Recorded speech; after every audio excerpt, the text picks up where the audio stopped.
School shooting still top of mind in the wake of the Florida high school shooting that killed 17 students and staff. Tonight, a special perspective from a local man whose son carried out an attack of his own. Investigator Marty Griffin has the exclusive interview. Last night would have been his first night in a state prison. Harold Hribal talking about his son Alex, his son's first night in a state prison. He's there for up to 60 years. Alex Hribal stabbed 21 people at Franklin Regional High School in 2014, including 20 students. Harold Hribal reached out after yet another mass shooting, the Florida massacre. The thought of arming teachers makes him cringe. What, he says, would an armed teacher facing an armed student do? Are they willing to shoot one of their students? Are they willing to shoot the kid that might be their next door neighbor?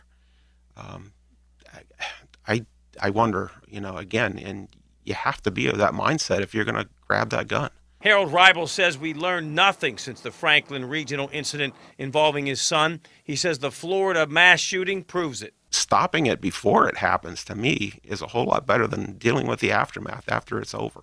Sadly, Hribal sees the same look in Florida shooter Nicholas Cruz's eyes that he saw in his son's after his arrest. Some of those, visions that I've seen of him, you wonder whether he truly is just lost. And again, that the emptiness in someone's eyes where they can't figure out their place. Hribal's greatest fear, mass shootings will continue until all communities, all schools, all parents determine a better way to reach students. Probably most schools, if not all schools, have gone through some active shooter drill, which again is the aftermath of it. I'd like to know how many schools are actually taking a stance to sit back and try to look for, children who are isolated, kids that are struggling, kids that they know are having a difficult time. And is there a program and outreach to sit back and find these kids and help them before something happens?